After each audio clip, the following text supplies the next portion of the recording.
మనం ఇలాగే ఉండాలి అన్న ఆలోచన వదిలేయాలి. ఎలా ఉండాలన్నటువంటిది మన సొంత ఆలోచనలు తీసుకురావాలి. అందరినీ సంతృప్తిపరచాలి అనుకునేటటువంటి ఆలోచన పక్కన పెట్టాలి.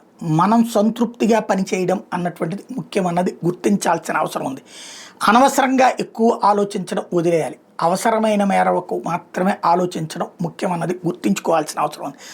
అలాగే మనం వేస్టు, ఎదురోళ్ళు గొప్పోళ్ళు అనేటటువంటి అమాయకత్వంతో కూడిన కాన్సెప్ట్ను వదిలేయాలి. అలాగే అహంకారం కూడా, నన్ను మించిన తోపెవడు లేడన్నటువంటి రూట్ కూడా మంచి పరిణామం కాదు. అట్లాగే నిన్నటి పరిస్థితి ఇవాళ ఉండదు, ఇవాళ పరిస్థితి రేపు ఉండదు. నిన్నటి ఉద్యోగం నేడు ఉండదు, నిన్నటి కంటే ఎదగచ్చు, నిన్నటి కంటే తగ్గచ్చు. బట్ సెల్ఫ్ సాటిస్ఫాక్షన్ అన్నది ముఖ్యమైనటువంటిది. మానసిక సంతృప్తి ముఖ్యమైనది.